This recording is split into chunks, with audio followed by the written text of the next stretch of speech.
Salut, bienvenue au podcast Zone Business. Aujourd'hui avec Hugo de Fissure Solutions Pro. On va dive in dans sa business puis c'est quel genre de personne. Podcast très intéressant.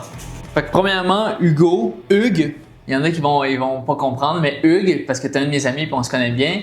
Mais t'es qui? Qu'est-ce que tu fais? C'est quoi ta business? Puis on va en parler un peu plus, mais présente-toi rapidement. Je suis copropriétaire de Fissure Solutions Pro, OK. entreprise de fissures de fondation. Je spécialise vraiment dans la fissure de fondation, gestion et évacuation des eaux autour des maisons. OK. Quel secteur? Spécialiste sur la Rive-Sud, je dirais. Rive-Sud. Ouais. Fait que tu sais, s'il y en a qui voient le podcast, sont comme moi, j'habite en Abitibi, je veux faire poser une margelle. Non, c'est ça. Ce sera pas avec toi. Non, exact. OK, je comprends. Fait que, parfait. Puis, Fissure Solutions Pro, parle-nous un peu plus. Combien de personnes? Ça fait combien de temps? On est à peu près 12 personnes. Là, ça fait présentement 2 ans, 8 mois qu'on est en affaires dans les fissures. Puis, OK. on a commencé fissures drain. On s'enligne pas mal plus vers les fissures de fondation à cause de la gestion puis couple d'autres raisons. Là. On prendra le temps d'en parler, c'est cool. Fait que maintenant, vous vous spécialisez beaucoup plus dans les fissures que dans les drains français. Ouais, exact. Puis pourtant, la majorité des gens diraient que ça doit être plus payant de faire des drains français, mais vous avez trouvé une façon de faire qui est mieux pour vous de cette façon-là, right? Ouais, exact. OK, on prendra le temps d'en parler. Puis tu m'as dit, vous êtes 12, donc ça représente quoi? Combien d'administrateurs? Combien sur les jobs, whatever? C'est des équipes de 3 gars sur les chantiers, un chef aux opérations, généralement un opérateur de pelle, puis un manœuvre. Puis c'est ça, là, présentement, on a 3 équipes. Okay. Avec 2 équipes qui font juste des fissures de fondation, qui ont entre 2 et 3 contrats par jour, les 5 jours de la semaine. Puis l'autre sont généralement sur... la 3e équipe sont sur des drains français pas mal toute la semaine. C'est des travaux qui durent en général c'est plus long. Entre 4 jours puis 8 jours, Okay. Une semaine ou 2. That's it. Puis en admin, vous avez un rep, On a un vendeur, puis on a une adjointe aussi. OK. Ils travaillent pas mal ensemble, les deux. Là, c'est deux jeunes super compétents. Cool. Puis toi, puis ton partner. Oui, exact. Moi, Olivier. Olivier Parfait. fait la supervision des adjointes administration avant, mais maintenant, ça a changé. On a changé un peu nos systèmes récemment. OK, cool. Parfait. Puis, juste rapidement, nous, on se connaît parce que là, j'ai dit que tu étais un de mes amis. On se connaît d'un autre Olivier. Fait que moi, mon partner, pas ton partner. Oui, exact. Qui, lui, était coloc il y a, avant, là. Qui était coloc avec ton partner. Oui, exactement. C'est de là qu'on se connaît. Oui. That's it. Puis, premier truc que je voulais qu'on parle, parce que je pense que c'est un point qu'on a en commun, c'est que, puis là, mes gars vont me garocher des roches, je dis ça, mais je pense être capable de faire mieux la job que mes gars sur le chantier, mais je suis obligé de faire ma job d'administration. Je veux savoir comment ça se passe de ton bord. Est-ce que tu estimes encore être meilleur que tes gars à faire leur job? Ou maintenant, tu es comme non, j'ai du bon staff, genre je leur fais pleinement confiance, comment ça marche? Ben, un peu des deux, là, c'est sûr que pour creuser un trou, je suis difficile à battre, là, enterrer quelqu'un, là, c'est sûr que c'est pas facile. C'est pas facile de me battre, mais sinon, pour vrai, les gars que j'ai choisis, c'est comme un peu une équipe de hockey dans NHL, là, sur l'EPS, là. J'ai choisi mes gars, j'ai mis des gars ultra compétents, j'ai des gars que j'ai confiance, fait au final, en ce moment, les gars, tant qu'ils font 80% ce que je fais, moi, je te dirais que je suis content avec le résultat. Mais c'est sûr que, exemple, probablement une des raisons pourquoi j'aurais plus de succès qu'eux à la même endroit, c'est parce que c'est ma business. Oui, exact. C'est ça. Ben, il n'y aura jamais personne de plus motivé que l'entrepreneur, tu sais, pour faire la job. Puis comme tu as dit, 80%, genre, c'est chill. C'est déjà bon. Là. C'est déjà bon, hein, exactement. Moi aussi, je suis du même avis. Ça sera jamais 100%, ça sera jamais parfait comme moi je le fais, mais ça va être quand même très bon, puis on n'aura pas besoin de revenir, puis tout. C'est ça qui est important. Ouais, je suis d'accord. Puis, ça, c'est cool. Puis, ça fait quoi de savoir que les gars sont moins bons que toi? Genre, ça te fait-tu, ça te trigger-tu, ça te gosse-tu? Y a-tu des fois, t'arrives sur la job, t'es comme, câlisse, me semble, j'aurais fait ça autrement? Ben, c'est sûr qu'ils ont une façon différente que moi de penser de certaines situations, mais le but, c'est vraiment de mettre un système qui fait que tout le monde pense de la même façon, tout le monde vend de la même façon, tout le monde, quand il conseille aux clients, conseille de la même façon. Fait que on est en train de travailler là-dessus pas mal. Fait que tu dirais que le gros différenciateur entre une bonne équipe et une mauvaise équipe, c'est les systèmes mis en place par les administrateurs. Bon. Ouais, c'est surtout les informations que tu vas leur donner dans ton onboarding, confirmer après avec eux que c'est vraiment... Tu sais que après qu'ils aient fait les tâches, mais tu évalues leurs tâches. Dans le fond, c'est dans l'évaluation que tu vas voir les meilleurs résultats. OK, that's it.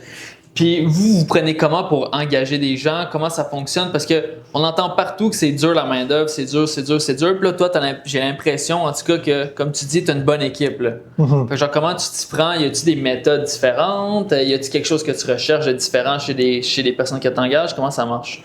Ben, c'est parce que je suis dans le domaine déjà depuis une dizaine d'années. Fait que dès que ça a commencé, j'avais des gars que je connaissais déjà dans le métier, puis des gars que j'avais confiance en eux.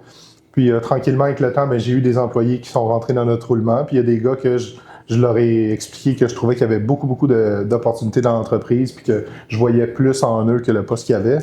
Fait qu'au final, ces gars-là, souvent, c'est des gars qui, en ce moment, ils sont rendus chefs d'équipe, qui ont une équipe. Ils ont évolué, genre. Exact. Fait que je leur ai expliqué les points qu'eux avaient à changer pour pouvoir monter dans l'entreprise.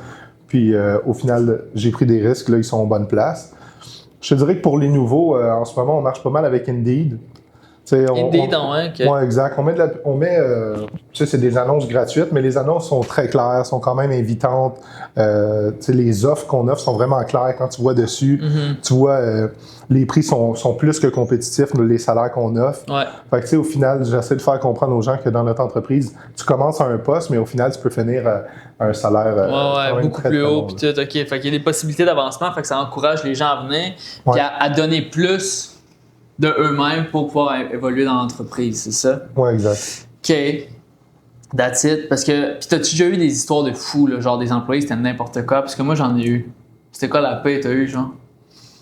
Ben, à un moment donné, j'avais donné une responsabilité à un chef d'équipe d'être en charge d'une équipe de drain français. Puis, j'avais pas de nouvelles de l'équipe. On avait deux, tu sais, c'est des équipes de 3. Fait qu'on avait 2 employés sur un chantier qui m'appelaient pour me demander, il était où leur chef d'équipe? Il était pas là. Non, exact. Puis là, quand j'appelais le chef d'équipe, j'avais pas de réponse. Mais lui, il était parti avec le camion, on l'appelle. Fait que là, pendant 3-4 heures, j'ai aucune réponse de personne. Les employés sont là-bas, ils attendent. Fait que moi, j'ai dit aux employés, allez chez vous. J'ai pas de news du chef d'équipe. Fait que ça s'est ramassé que j'ai eu un appel en fin de journée pour me dire que l'employé s'était endormi au Subway. Il dormait au Subway? Oui, il dormait. Il est allé là manger. Après manger, il s'est endormi sur la table. Puis il s'est levé à 6 heures. Ben c'est ça, c'est impossible. Là. Exact. Ben, tu sais, c'est... Fait que c'est quoi le fond de l'histoire? Tu l'as jamais su? Non, c'est ça, je l'ai jamais su. Quand on me dit une affaire de même, j'essaie pas de chercher la solution. Là. Je sais que c'est de la bullshit. Puis, mais c'est quand même une histoire chill parce que dans ton domaine, avec des pelles sur le bord des maisons et tout, genre, il y a bien pire comme erreur, puis il y a bien pire qui peut arriver que s'endormir au Subway puis tu mets le gars dehors au pire. Ouais, exact. On a déjà eu aussi des petites histoires d'horreur avec des clients, mais au final, dans l'entreprise, on s'en est toujours bien sorti. On a pris des arrangements avec les clients, on a réparé les problèmes qu'on avait faits. Puis tu sais, c'est vraiment important parce qu'exemple, les gars que je vais placer dans l'entreprise, c'est des gars que ils vont pas juste me représenter moi, ils vont représenter l'entreprise, de la réputation de l'entreprise. Ouais. Fait que, tu sais, je m'assure vraiment que les gars qui sont là, c'est des gars que je peux leur faire confiance. Puis je leur dis, écoute, je peux dire aux clients, écoute, ça, c'est mon gars de confiance. Fait que c'est avec lui que tu vas travailler. Fait que je trouve ça, c'est vraiment important. Puis au début, tu sais, là, tu dis, ça faisait 10 ans que tu étais là-dedans, tu as engagé des gens avec qui tu travaillais. Genre, y avait-tu comme une genre de jalousie? Comment ça marchait quand tu as commencé à engager tes anciens partenaires, genre tes anciens collègues? Ben, c'est sûr qu'au début, tu peux pas arriver là et dire que tu es meilleur que tout le monde. Comment ça s'est... Non, mais quand tu es engagé, quand tu étais leur boss, genre, tu sais. Ben, je te dirais, j'ai pas vraiment agi en tant que boss. Parce que quand j'ai engagé ces gars-là à base, j'étais avec eux sur le chantier. Ouais. Fait que je leur donnais des conseils, je les bossais jamais. Je leur disais, écoute, moi, j'aimerais ça que tu fasses ça de même, j'aimerais ça que tu fasses ça de même. J'ai toujours apporté ça d'une autre façon, sans jamais avoir l'air du boss. Puis c'est pour ça que quand je suis sorti, ben, même aujourd'hui, j'ai engagé un chef d'opération qui, lui, agit en tant que boss. Moi, j'agis comme conseiller pour tout le monde dans l'entreprise. Lui, il est strict, mettons. Exact. Lui, il est un petit peu plus strict. Mais tu sais, c'est ça, exact. Lui, il est plus strict, il s'assure des règles. Moi, des fois, il faut que j'appelle les gars pour leur expliquer, écoute, fais attention, Mike m'a parlé de ça. Mais sinon, en général, là, ça va super bien. OK, puis ça, c'est une affaire, je veux qu'on parle. Fait que toi, tu as switché de être le gars avec le plus rapide avec une pelle ronde à je touche plus à une pelle ronde pantoute. Ouais. Puis ça, comment ça s'est fait, le switch? Et là, tu dis, tu as engagé quelqu'un qui est directeur des opérations. Ouais, exactement. Tu as des chefs d'équipe. Genre, comment ça s'est passé? Puis encore là, comment les gars, ils le perçoivent? Est-ce que tu as remarqué que, genre, depuis que c'est plus Hugo, ça chill plus quand ça marche? Non, je te dirais que ça va super bien. Les gars que j'ai là, c'est des gars, on a comme un système de vente qui fait que ceux qui vendent sur des équipes de fissures, ben, ils ont des raisons de faire de l'argent, puis ils ont des raisons d'observer chez les clients. Fait que c'est jamais vraiment une question d'énergie. Les gars, tu sais, sont vraiment là, sont constants dans leurs affaires. OK. Puis, peux-tu juste me répéter la question? Ben, comment vous avez fait le switch de mettre des gens en place? Comment toi, t'es sorti des opérations totalement? Parce que comme tu disais, c'était toi qui faisais le trou avec les boys à conseiller, pas trop être bossy. Ouais. Puis ça t'es rendu avec une réelle business, avec des réels enjeux économiques. Tu as des familles qui comptent sur toi. Genre, tu peux pas être. Dans le fond, c'est ça, c'est que tu peux pas être tout le temps sur le turf avec les gars. Ouais, mais c'est dur de véhiculer ça aux gars. Quand c'était ton chum, tu travaillais avant, puis là, tu sais, Chris, il y a une job à faire, tu sais. Ouais, c'est ça. Surtout quand j'ai commencé, je leur expliquais que tranquillement, il allait avoir un chef aux opérations. Mais tu sais, drôlement, tout le monde me disait ça marchera pas. C'est ça. Je pourrais pas avoir un autre gars que toi qui me donne des ordres. C'est ça. Puis ces affaires-là, fait que je leur ai expliqué que non, il allait pas donner d'ordre, qu'on allait travailler ensemble. Il faut vraiment que tu travailles sur. Faut que tu travailles pour rassembler tout le monde. Là, tu sais. Des fois, j'ai des gars qui m'appellent pour un problème ou une mauvaise communication, mais il faut que je leur explique, il faut que je joue au psychologue, que je trouve le problème dans la situation, puis après ça, que je le communique aux deux ensemble pour qu'ils comprennent que c'était pas un problème de lui ou de lui, c'était une mauvaise communication, puis au final, ben, on s'en va dans la bonne direction. Fait que genre, tu dirais que c'est quand même dur au final de gérer des humains, comme tu as dit, il faut que tu joues au psychologue, puis tu sais, je sais pas si tu as les facultés pour, là. Tu sais, mettons, je prends moi, par exemple, là, jouer au psychologue, il y a des fois, j'ai bien de la misère, tu sais, à un moment donné, arrête de brailler, ou tu sais, j'ai de la misère à chill. Non, mais c'est de mieux en mieux, tu sais, le plus que tu as des gars qualifiés, le moins tu vas jouer au psychologue. Au psychologue, ouais, exact. Mais il y en a toujours un peu, tu sais, j'ai un de mes top vendeurs, lui, qu'est-ce qu'il fait? Il y a des up and down, des journées ça va bien, des journées ça va un petit peu moins bien, mais tu sais, c'est comme, je sais qu'avec lui, je dois juste travailler sur le garder stable, puis il va être exceptionnel. Sans parce high, sans low. Il est soit là. Fait que moi, si je le garde là, il va juste aller vers le haut, tu sais. Parce que c'est les plus bas qui font que c'est plate, tu sais. Exact. C'est sûr, s'il était tout le temps high, ça serait le fun aussi, là. Ouais. Ça, c'était-tu un gars avec qui tu travaillais avant, genre, tu savais qu'il était de même ou ça? Il était dans l'entreprise avec nous avant, il était juste opérateur. Puis j'ai toujours vu il voulait toujours plus. Tu sais, il voulait un plus gros salaire, il disait qu'il y avait beaucoup de compétences en vente. Fait que là, tranquillement, au début de la saison, je lui ai donné plus de responsabilités. J'ai dit, écoute, moi, je lui fais confiance. Puis avec le temps, il m'a montré que je pouvais y faire confiance. Fait que quand je me suis enlevé, écoute, comme je te dis, c'est ça un peu, mais là, le but, c'est d'être constant. Tu sais. Comme je te dis, des fois, il y a de même, des fois, il y a de même. Mais le plus qui est constant, moi, le mieux, c'est pour moi. Là. OK. Puis là, tu sais, là, tu as dit des vendeurs, il y avait des skills en vente, puisque vous, on en a parlé rapidement dans l'intro, mais vous spécialisez beaucoup plus dans les fissures. Oui, exact. Puis on va plonger là-dedans dans pourquoi c'est plus payant faire des transactions. C'est quoi une transaction moyenne de fissure? 700, 800, 1000? Mais ça commence généralement à 1000 $. Fait que, mettons, une fissure, c'est 1000. Oui, exact. Tu déplaces un client faire une fissure, c'est 1000. Ouais, puis un drain français en moyenne? Entre 20 et 30, là. Entre 20 et 30 000. 20 et 30 000. Puis vous êtes venu au constat que c'était plus rentable pour l'entreprise de faire des fissures que de faire des drains français. Comment vous vous êtes pris, puis comment ça marche, cette bébête-là? Genre, moi, tu me dis ça, j'ai le choix de faire une transaction de 20-30 000, de dealer un client à 20-30 000, ou bien j'ai le choix d'avoir 30 clients pour le même équivalent, de faire 30 fois plus de ventes, 30 fois plus de factures. Et vous êtes venu au constat que c'était mieux. Genre, tu peux-tu m'expliquer comment vous avez fait ça? C'est du essai-erreur de voir qu'est-ce qui va fonctionner avec le client, mais c'est pas vraiment une vente sur les chantiers. C'est plus des conseillers, mais qui ont confiance en leurs affaires. Tu sais. C'est des experts, fait qu'ils disent moi je te conseille ça, surtout avec ta maison, tu vois qu'il y a déjà un problème là, fait que la meilleure situation pour toi, ça serait de faire ça. Est-ce que tu es d'accord ou est-ce que ça rentre dans ton budget? Mais qu'est-ce qui fait que c'est mieux de faire les fissures que des drains français overall dans le business, sans même que les gars ils conseillent le client ou qu'ils l'observent, en gros? Là. Tu sais, juste au niveau administratif, une fissure de fondation, c'est un appel téléphonique, une réception de photos, on book une fissure. Après ça, paf, c'est terminé. Un drain français, c'est téléphone, rencontre, envoi de documents, rencontre après encore avec le client, confirmer le prix. Après ça, il faut aller là-bas, travailler avec l'inspecteur. C'est des jobs d'une semaine. On saccage la maison au complet. C'est ça. Tandis que quand on va avec des fissures, les gars arrivent là avec des drains aussi, on arrive avec des plywood. Mais tu sais, avec des fissures, on met des plywood droits, on vient faire une excavation là, on protège autour. Tu sais, quand tu fais une excavation, tout le tour d'une maison, tu peux pas tout contrôler. Là. Ouais. Exact. Fait que souvent, ça a beaucoup plus de dommages. Tu sais, des fois, quand on fait des fissures, on repart de là, le terrain est un petit peu plus haut, puis le client est content, tout est beau. Mais tu sais, un drain français, les clients sont pas super contents. Ils savent qu'on s'en vient. Parce que souvent, il y a 20-30 000 à mettre sur le drain français. Mais après, il peut avoir jusqu'à 10 à 20 000 à mettre sur le paysagement. Exactement. Ça, c'est sans compter qu'il y a potentiellement eu un 50 000 de mis dans le sous-sol à cause d'une inondation. Exactement. Quand tu arrives, le client il est un peu écœuré. Genre, c'est pas de ta faute, c'est à cause de la situation. Overall. Exact. Tu sais, comme l'année passée, en 2024, il y avait eu les grosses inondations. Fait que, les clients, souvent, ils venaient de refaire leur sous-sol. Puis là, ils faisaient le drain français, parce que là, ça vient de se passer. Fait qu'eux, ils viennent de mettre 50, puis là, ils sont à 80, puis après ça, il y a un 20 de paysagement. Rendu à 100 000 à cause de des nuages. Là. Genre, ça rend fou. Puis comme tu as dit, tu l'as dit, c'était genre, on n'a pas pigé plus là-dessus, mais tu passes une semaine à faire un drain. Une fissure, ça te prend combien de temps? 3 gars, ils arrivent à faire une fissure. Là. C'est à peu près 2h30. Fait que 2 heures. Puis une semaine, ça prend 3 gars faire un drain? À peu près. Ben, tu sais, c'est parce qu'un drain, généralement, c'est... un drain de 25 000, ça peut prendre à peu près 5 à 8 jours.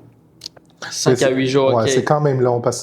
Mais ça dépend des accès, ça dépend de beaucoup de choses. Les clôtures et compagnie. Exact. Puis tu sais, des fois, il y a des trucs les terrains sont plus difficiles à travailler, sont plus boiteux, des journées, il y a de la pluie. Fait que tout ça, ça fait que ça passe de ça à ça, exact. Tandis qu'une fissure in and out, bing bang, c'est réglé. Ouais, c'est ça. Des fois, les gars finissent tard, mais exact. Les fissures, c'est des travaux que, tu sais, tu as un roulement. Là, tu peux en faire, tu sais, si tu as 2 équipes par jour, mais ça peut être 6 fissures par jour, 6 clients, des upsells. À la fin de la journée, tout le monde est payé. Puis ça rentre dans un roulement. Les drains, c'est vraiment différent de ce que je vois. Ben, c'est ça. Comme toi, tu en as parlé, upsell, je sais pas si tu es à l'aise qu'on en parle, mais vous fonctionnez vraiment comme ça, qu'une fissure de base, là, tu dis c'est 1000, vous déplacez chez le client pour 1000, mais après ça, vous faites une inspection gratuite de la maison complète du client. Ouais, ou est-ce que là, vous regardez s'il y a d'autres fissures? Puis après, c'est le client qui prend la décision s'il y a d'autres fissures déréglées pendant que vous êtes là on the spot. Ouais, exact. Fait que tu sais, c'est là où est-ce que vous êtes capable d'augmenter le panier moyen, la transaction moyenne avec un seul déplacement, mais vous êtes capable de mieux conseiller le client, de faire un meilleur service au final, puis de vraiment vous positionner comme un expert. Puis pour vous, ça vous rend plus rentable aussi. Fait que tout le monde est gagnant dans l'histoire. Ouais. Puis je sais que des fois, j'avais fait une journée avec vous là, pour un épisode de Tommy sur le turf. Puis je sais que, mettons, là, il y avait comme des réparations de crépi aussi. Fait que, tu sais, si le crépi est craqué, bien là, vous en profitez, vous le faites aussi, tu sais. Ouais, exact. Fait que c'est genre un all-in-one service. Puis vous, c'est plus le fun parce que vous avez un déplacement. Puis vous sortez de là avec plus de valeur. Ouais, pour le client aussi, là. Oui, c'est ça, parce que souvent on dit au client, écoutez, on va se déplacer pour une fissure, on va regarder ensemble, on va regarder si on fait une inspection du drain.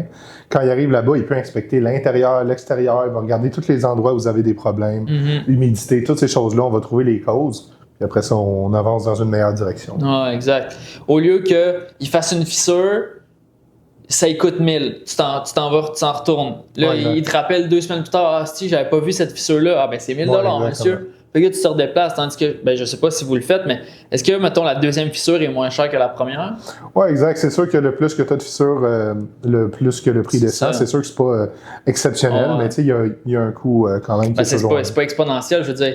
Le déplacement, surtout vous restez dans un secteur assez petit, le déplacement de votre shop à le client à Sainte-Julie, mettons, mais il n'est pas extrêmement long. Fait que l'économie d'échelle pour les clients on est déjà dans le secteur, monsieur, ou on est déjà chez vous, ben tu sais, je veux dire, il ne va pas sauver comme nous aller à genre Valleyfield de Pointe-aux-Trembles, ça nous prend 1h30. Ça, si le client il ajoute une porte, pour nous, c'est bon, tu sais. Mais là, vous, c'est à 20 minutes. Fait que, en tout cas, c'est sûr, tu peux pas tout complètement retirer ton prix, mais c'est cher. On travaille avec le client, exact. Là. Ouais. Puis c'est quand vous avez fait ce switch-là, de drain vers fissure? C'est encore en train de se faire parce qu'on fait présentement encore des drains français. Tu veux retirer totalement les drains français de la business? On est encore en train de prendre la décision là-dessus, mais ça s'enligne vers, exemple, toutes nos publicités, toutes les pubs, tout l'organique va être focusé sur les fissures de fondation. OK. Fait qu'on va offrir le service, il est là. On va pouvoir faire des soumissions, mais c'est pas un service qu'on offre. T'sais, nos gars sont formés pour les drains, on comprend les drains, on est expert aussi en drains, mais c'est ça, on essaie de focuser vraiment sur les fissures. The one thing qu'on focus, c'est vraiment les fissures. Puis tu dirais-tu que c'est, en business en général, c'est mieux de focuser sur une chose, d'être un expert dans une chose que de vouloir être le généraliste qui fait tout, puis qu'au final, t'es moyen dans tout? Ben, c'est un peu de tout. Mon opinion, peut-être que c'est pas la meilleure là-dedans, parce que moi, je suis comme expert dans une affaire, dans les fissures puis dans les drains français. Mais un entrepreneur général qui a été faire son cours d'entrepreneur général, qui comprend de A à Z comment bâtir une maison, mais il peut arriver là, prendre le paysagement, faire le drain français. Mais il n'est pas expert dans rien, moi, je pense. Non, c'est ça, exact. Exact, ouais, ça c'est ça. Fait que, tu peux pas charger le coût de l'expertise parce que tu as fait de la peinture extérieure 3 fois avec des sous-traitants. Là, on parle de général, mettons. Oh, exact. Il a fait 3 fois avec des sous-traitants différents parce qu'il n'a pas payé l'autre à la fin, puis on n'embarquera pas dans des délires de contracteur général. J'ai de la difficulté avec ces genres de personnes-là, moi, mais c'est backé par de l'expérience d'ailleurs, puis il y en a sûrement qui sont sharp là-dedans, mais c'est déjà arrivé, j'ai déjà eu des histoires où est-ce que le gars il me crie après parce qu'il veut pas me payer. Overall, la job est faite, tout est correct. Puis que ton client il te paye pas ou que ton client il décide, ben tu sais, c'est pas mon problème. Moi, mon client c'est toi. Fait que tu dois payer. Puis nous on a des méthodes de paiement où est-ce que c'est à la fin, là, c'est pas dans 6 mois. Là. On a aussi des problèmes avec certains entrepreneurs. Ouais. Vas-y, on va en parler. Fuck it, man. On va en parler. Les entrepreneurs en général, tu as eu des problèmes? Ouais, ben c'est parce que souvent, comme je te dis, on arrive là, puis on a fait un client à Montréal qui avait une fissure d'à peu près 40 pieds de long sur tout son mur en arrière. Fait qu'on a plaqué, parce que sinon, c'est le mur qui s'affaisse, fait que sinon le mur il va rentrer par en dedans dans 10 ans. Fait que nous autres, on a plaqué à grandeur. Puis on n'a plus de nouvelles. Dans le fond, on a eu l'approbation de la journée, le client a signé, l'entrepreneur. Puis après ça, on n'a pas de retour d'appel. Fait que rendu là, c'est des cas un petit peu plus. Attends. Vous avez fait la job. Ouais. Puis là, le client, il paye. Le général, il paye pas. Ouais, exact, l'entrepreneur. Il paye pas. Ouais. Puis vous avez jamais réussi à get in touch. Vous avez jamais eu un appel téléphonique, un texto, un courriel avec ce général-là qui explique une raison sombre de pourquoi. Non, c'est ça, on n'a pas eu de retour. Sûrement mauvaise communication dans l'entreprise. C'est quand, ça? Dans les dernières semaines, 3-4 dernières semaines. Puis, OK. Puis c'est quoi tu prévois faire pour ça, Hugo? On va engager des compagnies. Là, après un certain nombre d'appels, on peut pas appeler le client et être en tabarnak. Je pense que le mieux, c'est vraiment de se tourner vers des compagnies qui sont experts en ça, des experts en recouvrement. Ouais, exact. C'est comme un client, pas de réponse pendant 7 jours. Surtout que nous, comme la même façon que ton ancienne entreprise, quand on a terminé, le client, il faut qu'il paye. 24 heures, même ce qu'il paye à la fin des travaux. Fait que, rendu à 7 jours, pas de nouvelles, on n'est pas dans un roulement qui fait que les clients vont payer. Selon moi, on va s'en aller vers du recouvrement. Là. OK. Puis, vous avez essayé différents téléphones, des courriels, ils ont-tu des bureaux physiques? Je pense qu'ils ont un bureau physique parce que quand on appelle, souvent on parle à une adjointe. Puis l'adjointe a dit quoi? Je vais checker ça? Dans le courriel, elle a dit qu'elle n'a aucune façon de savoir quand est-ce que les boss allaient payer. Ça, c'est ce qu'on a reçu comme courriel. Elle a dit j'ai regardé, mais ils m'ont dit qu'ils ne savaient pas quand est-ce que ça allait être fait. Fait que, puis moi, j'ai déjà entendu, puis je ne vais pas nommer personne, là, mais j'ai déjà entendu des entrepreneurs spécialisés qui sont partis arracher à la job. Ouais. Moi, ça m'a toujours fait chier parce que dans la peinture, je pouvais pas faire ça. Je peux pas arriver puis arracher la peinture ou mettre du décapant partout. Ça va me prendre trop de temps, genre. Ouais. Mettons des gars dans la clôture, j'ai déjà entendu qu'ils l'ont attaché en arrière du pick-up puis ils sont partis avec leur clôture, Genre, là, vous, c'est à l'intérieur, les plaques? Ouais, exact. Fait que tu peux pas non plus commencer à... Puis tu sais, le client, au final, il n'y a rien à voir là-dedans. C'est ça qui est plate avec un général. Ouais. Quand c'est un client résidentiel, que lui, il te paye pas puis qu'il t'estime au téléphone parce qu'il veut pas te payer, ben là, au moins, tu deals avec la personne directe, tu sais. Tandis que là, le client, lui, tout ce qu'il voulait, c'était une job. Ouais, exact. Puis là, le général, il en profite pour voler spécialisé en même temps. Moi, c'est ça que j'ai de la misère. Ben, il y a une couple d'années, en même temps que je travaillais dans les fissures pour un de mes anciens boss, j'étais allé aider un gars qui faisait du béton. Ouais. Il a coulé un fond de piscine dans une cour, une piscine creusée. Puis à la fin, mais le gars, il voulait pas payer. Fait que lui, il a dit au gars, si tu me payes pas, je vais marcher dans ton béton tout de suite, puis ça va te coûter 2 fois plus cher. Ouais, de l'arracher puis de le faire. Ouais. Le gars, il a payé, mais dans le béton, c'est comme ça. Si tu payes pas à la fin des travaux, ben, il va aller marcher dans ta job, il va falloir que tu casses. C'est le double du prix, là. Mais puis souvent, les gens, ils croient pas ça. Ceux qui sont externes au domaine de la construction, ils comprennent pas à quel point, des fois, c'est juste compliqué d'avoir son argent. C'est pas parce que t'as fait une job de merde ou whatever, la job est sharp, le client, tu sais, nous on a mis des procédures de signature, t'en parlais toi aussi. Ouais. Le client il signe avant, mettons moi je prends la peinture, là, il signe avant pour la couleur, il signe son contrat où est-ce que tout est détaillé, les surfaces qu'on va peindre sont détaillées, les couleurs, genre, tu sais, c'est vraiment précis. Ouais. Des fois t'arrives à la fin puis il s'estime, genre il veut pas payer. Puis il y a aucune raison valable. Ouais. Genre ils comprennent pas. Honnêtement, je pense, tu sais, je suis pas entrepreneur dans 50 millions de domaines, là, mais je trouve que dans la construction, c'est beaucoup de niaisage. Tu sais, dans la restauration, là, t'entends pas ça, l'histoire de même. Là. Le monde qui se lève et qui se pousse, là, ils se font courir après. Là. Tu comprends? Essaye pas ça. Là. Tu vas t'acheter du linge au Ardennes, là, parce que toi, tu t'habilles au Ardennes, Hugo, rien qu'à voir, on va bien. Mais tu sais, genre... Tu sais, c'est du vol. C'est legit du vol. Absolument, ouais. Mais dans la construction, on a banalisé le fait de voler l'entrepreneur. Je comprends pas comment c'est... Ben, je pense qu'il y aurait une solution à ça. Tu sais, on a Google Review pour les entrepreneurs. Ouais. Ben, il devrait avoir Google Review client. Les clients. Pour dire tel client, ben, il est difficile. Comme ça, on pourrait review les clients. Ouais. Puis comme ça, ben, on saurait avec qui travailler puis avec qui pas travailler. Mais moi, je l'ai fait. J'avais fait, ben, j'ai pas fait la plateforme, mais j'avais fait une vidéo là-dessus l'année passée sur le TikTok de Protect Peinture où est-ce que j'avais dit ça, justement. Ah ouais? Genre, les entrepreneurs devraient avoir je sais pas, là, genre un répertoire des clients problématiques. Fait que c'est juste une petit check-up avant qu'on signe la job, monsieur. Je vais vous regarder dans l'encyclopédie des clients problématiques. Bizarre, avec Fissure Solutions Pro, vous n'avez pas payé. Avec un tel, vous avez fait ça. Avec un tel, écoutez, nous, on va passer notre tour. On va vous souhaiter bonne chance dans votre projet de rénovation. Exact. Ça éviterait bien des problèmes. Mais avec le temps, ici, tu développes le skills de détecter le problème, le client problématique. Absolument, ouais. Je sais pas si toi, tu le sens, mais juste avec un appel téléphonique, là, je suis comme, ça sent mauvais. Ouais, mon vendeur m'en parle, Olivier aussi m'en parlait avant, là, de certains clients que tu le vois au téléphone quand ça va être, ça va être un problème. Fait que, c'est ça, tu le sens tout de suite. Ouais, exact. Genre, je sais pas comment décrire c'est quoi un client problématique. Je sais pas qu'est-ce qu'ils disent au téléphone ou comment ça se passe. C'est trop des fois, je te jure, c'est trop. Il y a des clients, c'est trop. Il y a différents types de personnalités, tu sais, directifs, tu sais, les gens qui analysent beaucoup, émotifs, sympathiques, whatever. Mais des fois, tu as des clients, là, tu as l'impression que c'est un compétiteur. Tellement il te pose des questions, là. Là, vous allez utiliser quel type de peinture? Ça, c'est à base de ça, OK? Puis genre, tu sais, c'est lui qui lit la conversation. Il te demande quasiment de le faire tout seul au téléphone. Exact. Puis là, OK, mais là, combien vous payez le gallon? On a déjà eu des histoires de même, là.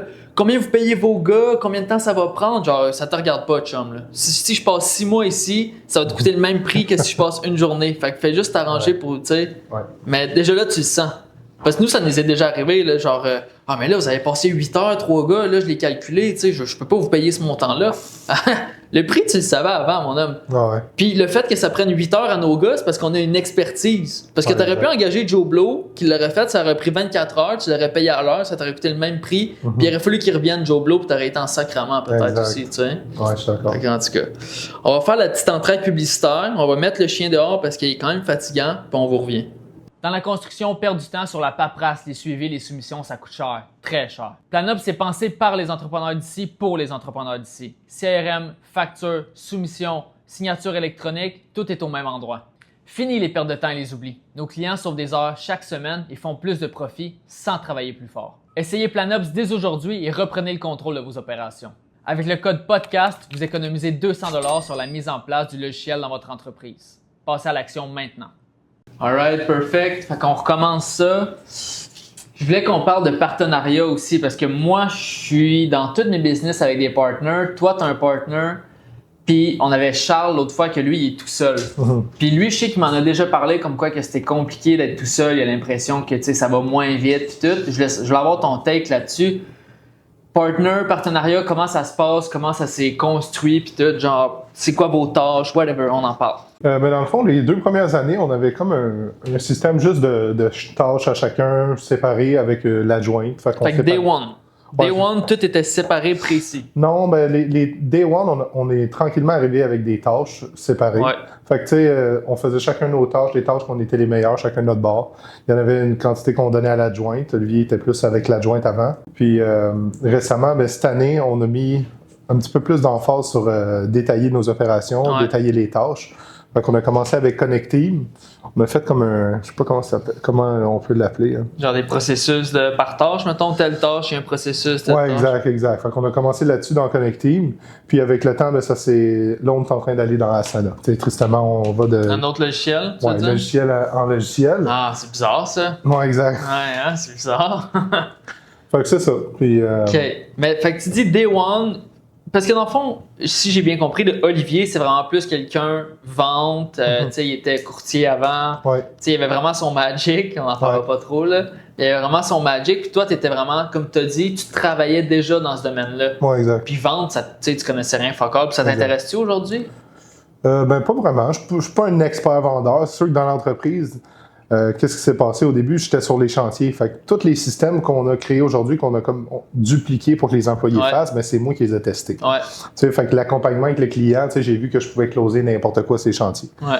Fait que ça a fait, c'est ce qu'on essaie de donner aux employés. Ouais, exact. OK. Puis parce que, mettons, je prends moi par exemple, puis je sais qu'il y en a d'autres que ça a fait ça, là, mais au début, il y en a tout le temps un qui a l'impression de travailler plus que l'autre. Je veux qu'on en parle parce qu'il doit y avoir sûrement des personnes qui nous écoutent qui, en ce moment, ils ont des partners, leur compagnie vient de commencer, puis ils sont comme calique, j'ai l'impression que je travaille plus que lui. Calique, genre, on fait la même paye, mais lui, il fait rien, puis tout.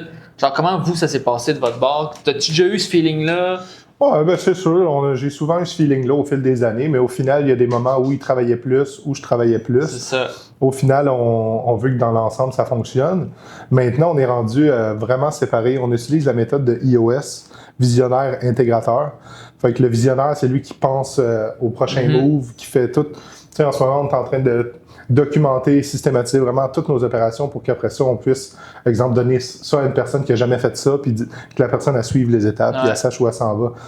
Fait qu'au final, maintenant, moi, mon rôle, c'est l'intégrateur. Fait que j'ai le contrôle de 100% de l'entreprise. C'est ce qu'on est en train de bâtir. Puis je gère toutes les opérations, tous les processus. Toutes les processus, toutes les communications. Fait qu'Olivier, il serait plus dans l'entreprise en tant que tel. Il serait plus employé dans l'entreprise. Il serait vraiment sur le développement de l'entreprise. OK. Fait que lui est visionnaire, toi, t'es intégrateur. Exact. OK. Puis, mais reste que tu penses, c'est quoi la clé, justement, à ce qu'un partenariat fonctionne? Ben, des tâches claires, c'est vraiment ça. Là. Au final, si deux personnes travaillent sur la même tâche, au final, vous allez avancer moins vite, ça, c'est sûr. Ouais, déjà de un. Exact. Puis vous allez sûrement vous pogner. Parce que toi, t'as une façon de faire, lui, il a une façon de faire. Exact. Vous finissez par vous pogner, puis c'est là que les partenariats, souvent, ça marche pas, tu sais.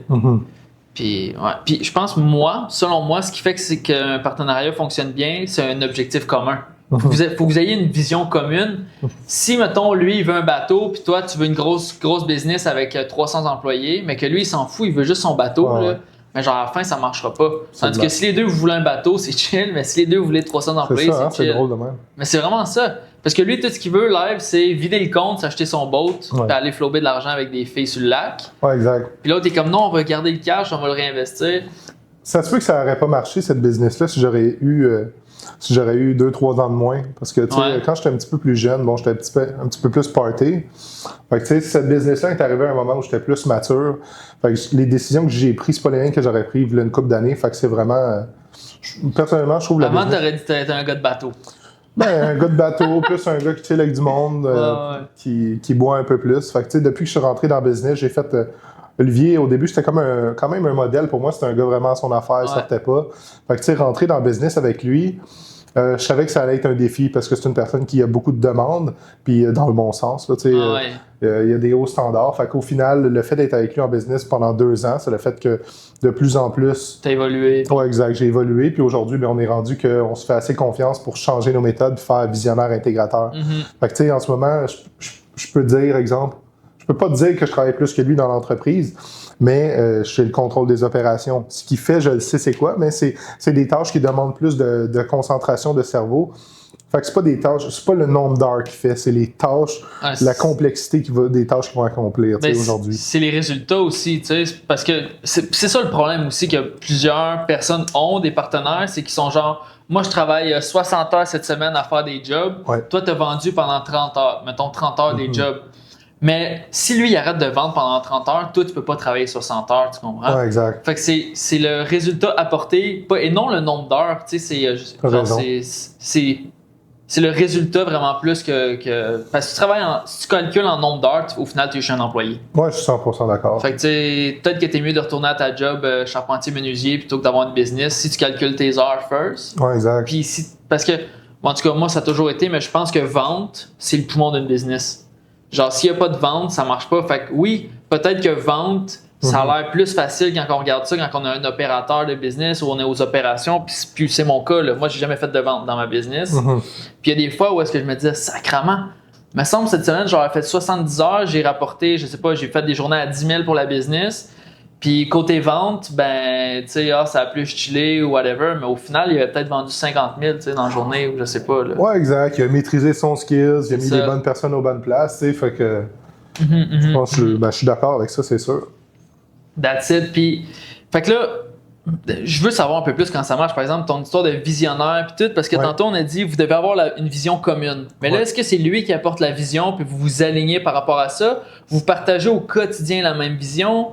Lui, il l'apporte, toi, tu l'intègres, puis au final, c'est peut-être même pas aligné avec la tienne. Genre, comment vous vous basez pour ça?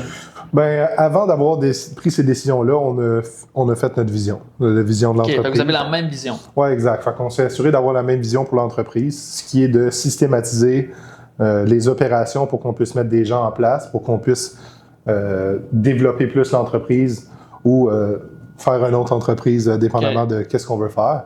Fait que, tu sais, on travaille pas mal là-dessus en ce moment. De systématiser le plus possible, comprendre nos opérations, s'assurer qu'il n'y a pas de tâches. Parce que qu'est-ce qui se passe? C'est qu'il y a des tâches mystères qui apparaissent. On a mis, exemple, le plus d'opérations visuelles possibles. Fait qu'on voit qu'est-ce qu'on a à faire pour tous les postes. Sauf que de temps en temps, il y a des tâches mystères. Ouais. Fait que, tu sais, lui, il dit ça à lui, lui, il dit ça à lui, mais s'il y a personne qui dit de lui à lui, ben là ça vient de tomber dans le vide. Fait que, mais, tu sais, moi, je le sais qu'il en manque une. Fait que bon, je réussis à le voir. La systématiser. Exact. Fait que, tu sais, c'est vraiment juste, t'as pas le choix de toujours être alerte. Faut que tu comprennes tout ce qui se passe dans l'entreprise. Faut qu'à chaque fois qu'il y a un problème, faut que tu le notes. Ouais. Ce qui m'a aidé à passer du turf à la gestion, là, c'est vraiment le fait que j'ai été la personne qu'on appelle pour tous les problèmes, pour toutes les situations. Fait que moi, tout ce que je faisais dans la journée, je notais. On m'appelait, je notais. Mais tu réglais et tu notais. Un peu des deux, parce qu'il y a des problèmes que je pouvais régler tout de suite, puis il y a des problèmes qui me disaient que ça doit être réglé dans les prochains jours. Tu sais, exemple, un bris où il manque une scie ou tel client. Tu trouvais une solution. Ouais, exact. Tu faisais pas juste note taker. Non, c'est ça. Mais il y en a beaucoup, je prenais des décisions, on réglait. Il y en a d'autres qu'il faut que je note pour en parler avec Olivier pour qu'on trouve une décision ensemble. Fait que c'est vraiment ça. Là. Quand tu es en train de systématiser, il faut vraiment que tu notes tout ce que tu as, tous les problèmes, que tu t'assures que ça n'arrive plus, tu trouves des solutions long terme. Ça, c'est un gros, c'est de la grosse sauce que tu viens de donner parce que nous, c'est ce qu'on fait. On l'a toujours fait. Il arrive un problème, on le note. On règle la situation live, mais on va peut-être pas mettre un système en place, un processus en place pour le modifier maintenant. Parce qu'on est au pic de la saison, je sais pas, c'est l'été, nous c'est beaucoup l'été. Mais par exemple, quand l'hiver arrivait, c'est là qu'on s'assisait, puis là on passait tout. Il y avait un document, ça s'appelait modification à faire. Puis là on cochait avec la solution, puis là on mettait une solution en place, puis là on formait les employés avec le nouveau processus. Parce que, je te prends un exemple, mettons, là, dans le domaine de la peinture, l'histoire de le client approuve pas la couleur ou le client aime pas la couleur un coup que la job est faite, t'as envie de te mettre une balle dans le tuc. C'est pas supposé arriver, ça. Absolument. Fait que, tu sais, ça t'est arrivé une fois, OK, mais là, tu trouves une solution. Fait que là, tu fais signer un document à un client. Puis après ça, tu dois former tes employés à utiliser ce document-là. C'est là que la difficulté allait aussi quand tu as une grosse équipe, tu sais. Nous, c'était 25 personnes sur les chantiers, mais tu avais 7, 8, des fois 9 chefs d'équipe. Des fois, il arrivait avec des papiers de signature d'acceptation de couleur. Là. Le client n'a pas signé à la bonne place. Là, l'autre, il prend même pas le temps de lire le papier. Tu sais, c'est là que c'est vraiment important de mettre des bons processus en place comme vous prenez le temps. Tu sais. Puis c'est là qu'il y a beaucoup d'économies à faire, il y a beaucoup de valeur à apporter. Puis au final, beaucoup moins de casse-tête. Parce qu'une business, c'est déjà dur à gérer. Des clients, des fournisseurs, des ça. Fait que c'était en plus, t'es pour te mettre des bâtons dans les roues, t'es pas sorti de l'auberge, tu sais. Ouais, je suis d'accord. That's it. Écoute, on serait rendu aux questions signature qu'on pose à chacun de nos invités. La première, c'est si tu pouvais recommencer à zéro demain, est-ce que tu changerais quelque chose? Est-ce que tu ferais quelque chose de différent? Dans Futur SP ou personnel ou les deux? Fais-y donc pour les deux. Commence par FSP. Ben, dans Futur SP, personnellement, j'aurais rien changé parce que ce que j'ai appris dans les 2 dernières années, et 8 mois, c'est vraiment la base de mon knowledge d'entrepreneur. Puis tout ça, ça a le fait que je peux être 5 ans, 10 ans, 15 ans en avance sur des gens qui sont... Ça fait 40 ans qu'ils font ça. Exact. Ben même, tu sais, je dirais employés, parce qu'il y a des choses que tu vois en tant que boss que j'avais jamais vues, même si ça fait 10 ans que je suis là-dedans. Tu sais, mes problèmes ont changé plus que j'ai évolué. Tu sais, j'ai commencé, même si j'étais le boss, quand il y avait un opérateur, un manœuvre, ben j'étais manœuvre avec lui sur le chantier. Tu sais, fait que là, après manœuvre, ben, je suis devenu manœuvre chef d'équipe en expliquant au gars quoi faire. Fait qu'après, je suis devenu directeur des opérations, chef aux opérations. Dire au gars, là, après ça, j'ai mis un chef aux opérations. Fait que là, je suis directeur. Fait que, tu sais, à chaque fois, c'est des nouvelles tâches qui rentrent, mais tout ça, ça m'a permis vraiment... tu sais, je vois pas une business qui pourrait me faire peur aujourd'hui, sachant tout ce que j'ai bâti dans Futur SP. Je trouve que c'est vraiment ça qui fait la solidité de... Fait que dans la FSP, il n'y a rien que tu ferais différemment. Au final, tout ce que tu as vécu, toutes les problématiques, les affaires, c'est ça qui font la personne que tu es aujourd'hui. Fait que il n'y a rien que tu changerais. Même si j'aurais voulu ouvrir une autre entreprise avant, je sais pas si ça m'aurait donné le même knowledge que j'ai aujourd'hui. Fait que, tu sais, vraiment, sur SP, j'ai aucun regret sur ça. C'est une très belle entreprise. Ça m'a appris beaucoup de choses, puis ça va m'aider à avancer dans le futur. J'ai très confiance. Puis personnel, c'est quelque chose que tu pourrais faire de différent? Personnel, pas vraiment, là. Non? Non. On va garder ça de même. Ouais, exact. C'est bon. Un outil ou un hack t'a vraiment simplifié la vie? Tantôt, tu parlais de connecting. Ouais, mais je te dirais que qu'est-ce qui m'a vraiment simplifié la vie dans les derniers mois? Puis si je recule aussi, cette application-là m'aurait aidé depuis longtemps, mais c'est Asana. OK. Asana, une plateforme de communication, une plateforme de tâches. Ça dépend comment tu l'utilises, mais ça te permet vraiment d'avoir un visuel sur tes tâches. Puis c'est un système, c'est super simple d'utilisation. Puis c'est un système qui est clair. Là. Je veux dire, tu donnes ça à quelqu'un, tu as des étapes, tu peux mettre des dossiers.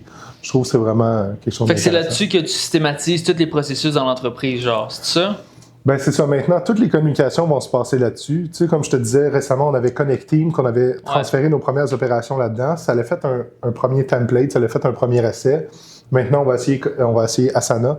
Parce qu'on a eu des bons résultats, ça marche, les gars l'utilisent, les employés l'utilisent, sauf que Asana, c'est vraiment next level. Il y a de l'implémentation AI dedans que tu peux mettre. Fait que des suivis de tâches, tu reçois des courriels. C'est un petit peu plus complet. Niveau documentation, suivi, qu'est-ce que tu peux expliquer, ces choses-là. C'est un peu aussi une plateforme de formation pour vous, au final. Ouais, mais dans le fond, comment on va l'utiliser, c'est qu'il va y avoir une tâche. Ouais. Puis le SOP va être dans des... Parce que dans Connecting, il y a des tâches, mais le SOP n'est pas là. Fait qu'exemple, on va pouvoir faire la tâche, le SOP va être dans les documents, puis il va avoir les tâches reliées à cette tâche-là, avec le SOP quand tu as un problème, directement lié à la tâche. Fait qu'au final, je trouve que ça va être vraiment clair pour les personnes. En plus, éventuellement, on va attacher des vidéos de formation, ces choses-là. C'est ça. OK, cool. Parfait.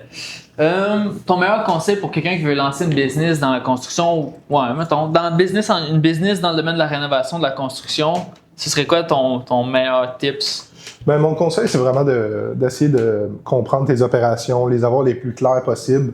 Le plus rapidement tu mets des chiffres sur ce que tu fais, puis tu peux faire des suivis de tes opérations, de tes coûts, ces choses-là, le plus vite tu vas pouvoir augmenter ta marge de profit et grandir. Il faut que tu saches combien tu fais. Ça, c'est une affaire, si ça serait reculé en arrière, mais dès le début, moi, j'aurais poussé un petit peu plus sur nos chiffres visuels, voir qu'est-ce qu'on fait, voir où on augmente. Qu'est-ce qu'on peut enlever? C'est bon, ça. Je sais qu'on a déjà eu des discussions par rapport à ça, puis que je vous poussais dans le cul un peu pour que vous compreniez mieux. Oui, exact. On est encore dans ce processus-là, mais on n'est pas complet. Là. Ouais. Parce que le plus que tu vas clair dans tes opérations, dans tes finances, dans ton marketing, dans tes ventes, le plus que tu peux voir où est-ce qu'il y a un bottleneck, où est-ce qu'il y a un truc qui t'empêche de scaler, puis tu peux voir aussi quel détail améliorer. Tu sais. Absolument. Si tu sais pas, tu sais pas combien on va y aller simplement, mais si tu sais pas combien la vis te coûte, tu sais pas au final si tu peux peut-être avoir un meilleur fournisseur, ou whatever, genre, si tu connais pas ton cost per lead, c'est plein d'affaires qu'on a déjà parlé, mais qui sont turbo importantes. Fait qu'écoute, je pense que ça ressemble à ça. On va checker si on a une autre question. Non, il y en a une autre importante. C'est quoi ta vision de la réussite, Hugo? Je te dirais que je suis un gars je suis quand même une personne simple, j'ai beaucoup d'ambition, c'est sûr. Puis, mais je suis vraiment quelqu'un qui est axé vers la famille. Fait qu'au final, je pense la réussite pour moi, ça va être quand je vais pouvoir prendre soin de pas mal plus de gens dans ma famille. Tu sais, j'aimerais vraiment ça amener. J'ai pas une extrêmement grande famille. Fait que si je peux un jour amener ma famille dans un autre pays, j'ai peut-être pas envie de passer les prochaines générations au Québec. Okay. Fait que tu sais, j'irais peut-être essayer de m'établir dans un autre pays. Puis moi, je suis quelqu'un qui, je pense, mais j'aime ça aussi penser aux futures générations. Fait que j'aimerais vraiment pouvoir aider. Tu sais, exemple, il y a certaines familles, les familles royales, exemple, ils n'ont pas la même éducation que des gens quand ils vont à l'école. Je dirais comme un peu les Juifs, ils ont leur propre éducation. Tu sais, ils ont leur propre éducation niveau monétaire aussi. À 12 ans, ça devient des adultes, ils se font apprendre comment gérer l'argent. Fait que, tu sais, ça serait un système similaire, là, dans le fond, pour que quand les enfants naissent, ils n'aillent pas à l'école, ils aillent vraiment dans un système d'éducation créé par moi puis des gens. Puis ils se développent vraiment pour être la meilleure personne. Qui peuvent être, dans le fond. C'est maximiser le potentiel de ta famille, ta vision de la réussite, puis pouvoir offrir les meilleures chances possibles. C'est ça, parce que j'avais lu que 80% des generational wealth, fait qu'exemple, même si moi je ferais quelques milliards dans ma vie, après ça, pas la génération d'après, mais l'autre d'après, ça serait effacé. Fait que c'est ça. Fait que de ce que je vois, le problème, c'est pas les futures générations, c'est vraiment l'enseignement. Ouais, ben il y en a qui le font, tu sais, il y a des grandes familles, là, comme tu parlais de familles royales ou whatever. Patrick Bet-David aussi. Ça se peut. Lui, c'est quoi qu'il a mis en place? Grant Cardone, dans le fond. C'est tous des gens qui ont des... Mais lui, c'est la première génération, ses enfants. C'est pas la deuxième qu'on connaît encore. Attends, c'est pas validé. Mais il y a des réelles familles que ça fait très longtemps. Rothschild, Rockefeller, ces familles-là ont réussi à conserver leur richesse puis à la faire croître. Puis il faut pas oublier qu'un arbre généalogique, ça s'en va en grandissant. Toi, tu vas avoir 3 enfants, mettons. Je te dis un chiffre. Mais eux vont en avoir chacun 3. Fait que là, t'es rendu à 3 x 3, 9. Après ça, x3, tu es rendu à 27. Fait que ton milliard est divisé par 27. Fait qu'il faut qu'ils rapportent plus d'argent que tu vas être capable que... Faut que tu leur apprennes, exact. Tu as des choses à leur apprendre, puis j'ai l'impression que c'est pas juste l'apprendre à soi-même puis à son enfant, c'est vraiment faire une éducation, un livre. Fait que tu vas faire un asana pour ta famille, dans le fond, c'est ça que tu veux dire. Mais sans blague, c'est ça qu'ils font. Les grandes familles, là, c'est que, mettons, il y a des familles françaises là, qui sont ultra fortunées.